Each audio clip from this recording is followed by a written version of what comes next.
Halo, assalamualaikum warahmatullahi wabarakatuh. Perkenalkan, nama saya Putri Minati Naili dengan nomor NIM 2285200078 dan saya jurusan bimbingan konseling Universitas Sultan Agung Tayasa angkatan 2020. Nah, di video kali ini saya akan menjelaskan sedikit tentang tunawicara. Nah, sebenarnya emang tunawicara itu apa sih?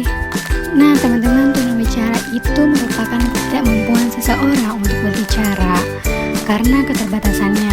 Nah, penyandang tunawicara juga biasanya berkomunikasi menggunakan simbol-simbol tertentu yang dari tangan atau dari pergerakan mulutnya. Dan yang seperti kita ketahui, penyandang tunawicara itu tidak hanya berkomunikasi dengan sesama penyandang tunawicara.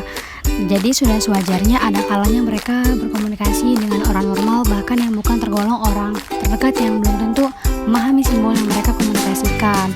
Nah, untuk itu peneliti bermaksud untuk mengetahui bagaimana sebenarnya penyandang tunawicara memandang keterbatasannya saat dihadapkan dengan situasi yang mengharuskannya mengungkapkan pemikirannya, bahkan menunjukkan kemampuan yang ia miliki melalui bahasa isyarat yang harus ia gunakan. Berdasarkan jurnal penyesuaian sosial remaja tunawicara yang bersekolah di sekolah umum yang ditulis oleh Dian Rahmawati Wasitu dan kawan-kawan, menyatakan bahwa dalam penyesuaian diri dengan lingkungan normal, misalnya memasuki sekolah reguler bagi penyandang tunawicara, dapat memicu rasa frustasi dan membuat mereka memiliki kematangan sosial rendah. Dan dalam jurnal ini juga terdapat contoh kasus kecenderungan konsep diri positif maupun negatif penyandang tunawicara. Nah, ada contoh kasusnya yang merasa kesulitan dalam berkomunikasi karena yang selama ini dilakukan adalah mengalihkan pembicaraannya dengan menggunakan tulisan. Ia merasa dapat memahami pembicaraan orang lain dengan memahami gerak bibir, tidak merasa kesulitan menyesuaikan diri dan mampu mengikuti nilai sosial lingkungan dengan baik. Namun, memilih diam dan pasif pada lingkungan itu juga bukan solusi yang baik.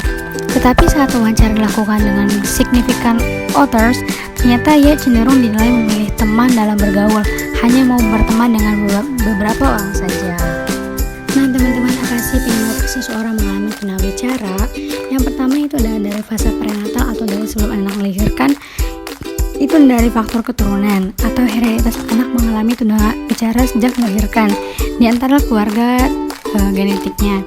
Yang kedua itu ada dari cacar air atau campak karena memiliki banyak faktor risiko, salah satunya itu menderita tunawicara. Yang ketiga ada toksanela atau keracunan darah. Nah, keracunan darah ini dapat merusak plasenta karena plasenta sebagai multifungsi janin dalam kandungan sehingga dapat mempengaruhi janin yang tumbuh di dalamnya. Biasanya ketika bayi lahir akan mengalami kehilangan pendengaran 70-90 menit ketika mengalami toksanela. Dan selanjutnya itu ada penggunaan obat dalam jumlah besar. Hal ini biasanya terjadi pada ibu-ibu yang ingin melakukan abortus janin karena janin yang terlalu kuat menempel pada endometrium sehingga janin tidak dapat tumbuh. Nah, dengan meminum berbagai obat ini memiliki efek samping dengan bayi yang menderita tunawicara saat bayi dilahirkan dan biasanya disebut dengan cacat bawaan atau kerusakan koklea. Yang kelima itu bayi prematur atau bayi yang lahir dengan BB di bawah normal. Nah, sistem imun ini karena yang belum matang dapat menyebabkan bayi sudah terserang anoksia atau kerusakan koklea. Dan yang keenam, kekurangan oksigen. Anoksia dapat merusak inti brain system dan bagal ganglia. Diaman gangli sendiri memiliki fungsi sebagai perintah pembawa pesan untuk mengirim sinyal ke seluruh sistem saraf seperti penampilan, proses belajar, dan berhubungan dengan pergerakan. Terus kalau komunikasi orang dengan tunawicara gimana dong?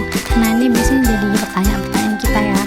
Nah, para penyandang tunawicara ini menggunakan bahasa isyarat atau bahasa nonverbal untuk mengungkapkan interpretasi dirinya. Dan bahasa nonverbal ini sangat efektif untuk penyandang tunawicara.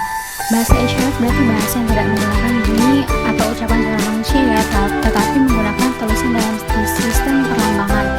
Seperti contohnya gerakan tangan, kepala, badan, dan sebagainya. Bahasa isyarat di setiap ini berbeda sesuai dengan karakteristik budaya masing-masing di negara tersebut. Bahasa isyarat yang paling sering digunakan adalah ASL atau American Sign Language. Di Indonesia sendiri menggunakan sistem bahasa isyarat Indonesia atau SIBI dan bahasa isyarat Indonesia atau BISINDO.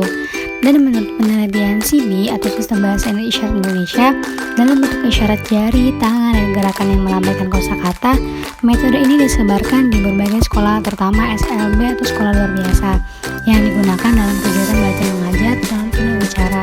Bisindo sendiri biasanya digunakan untuk tunarungu wicara yang diciptakan oleh Gerkatin atau Gerakan Kesejahteraan Tunarungu Indonesia. Dan metode dalam Bisindo ini mengadopsi budaya dan bahasa masing-masing sehingga tiap daerah memiliki isyarat tertentu yang berbeda pula. Nah, emang ciri-ciri tunawicara itu gimana sih? Nah, gejala tunawicara itu sering mengulangi atau memperpanjang suara, suara melengking, bicara dengan sangat pelan atau dengan suara serak, menambahkan suara atau suku kata ke kalimat, menata ulang suku kata, mengalami kesulitan mengucapkan kata-kata dengan benar, dan tampak berusaha keras untuk mengucapkan kata atau suara yang benar. Nah, secara fisik dan psikis, anak tunawicara juga mungkin memiliki beberapa perbedaan dibanding anak pada umumnya. Ciri-cirinya itu ada telinga mengeluarkan cairan, bibir sumbing, melakukan suatu gerakan yang berulang, berbicara keras dan tidak jelas, suka melihat gerak bibir atau gerak tubuh teman bicaranya, cenderung pendiam dan suara sengal. Dan kalau ditanya bisa sembuh nggak sih? Jawabannya, dalam terapi bicara, terapis akan melatih kemampuan berbahasa dan berbicara anak dengan melibatkannya pada kegiatan one-on-one, kelompok kecil maupun di kelas yang lebih ramai. Kegiatannya bisa berupa aktivitas berorganisasi berbahasa. Biasanya dalam kegiatan ini, terapis melibatkan anak dalam kegiatan yang melatih komunikasinya lewat bicara, menunjukkan gambar, objek atau aktivitas lain secara berulang-ulang untuk memperbaiki skill berbahasanya. Yang kedua itu terapi artikulasi. Nah, terapi ini latihan yang bertujuan melatih anak mengeluarkan lebih banyak mengucapkan huruf L dengan mempermudah gerakan lidahnya. Terapi ini akan disesuaikan dengan usia maupun tingkat keparahan gejala tunawicara pada anak. Dan yang ketiga ada terapi oral motor. Terapi oral motor adalah terapi fisik yang dilakukan untuk memperkuat otot di sekitar bibir, lidah maupun rahang. Kegiatan terapi ini sangat beragam, mulai dari pijat wajah hingga meminta anak mengunyah makanan tertentu. Nah, teman-teman, begini nih cara menangani anak berkebutuhan khusus seperti tunawicara. Yang pertama, orang tua harus terbuka dengan pemikirannya.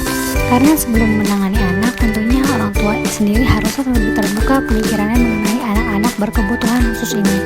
Sikap keterbukaan ini tentunya harus Anda tunjukkan dari rasa menerima segala kondisi anak Anda pada saat sekarang ini. Yang kedua yaitu adalah lakukan pengawasan sedari dini. Seperti yang dijelaskan sebelumnya, anak-anak kebutuhan khusus tentunya membutuhkan pengawasan yang lebih dibanding anak-anak pada umumnya.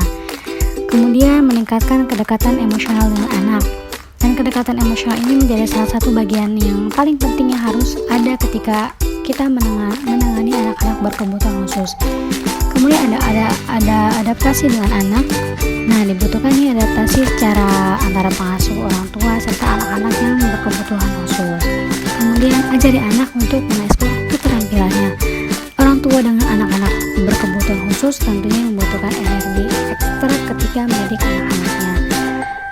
Banyak sekali terapi-terapi penyembuhan yang memang ditujukan untuk anak-anak berkebutuhan khusus. Ikutkan anak pada terapi-terapi yang ada untuk meminimalisir tunawicara. Nah, mungkin cukup sekian. Terima kasih penjelasan dari saya. Kurang lebihnya mohon maaf. Wassalamualaikum warahmatullahi wabarakatuh. Semoga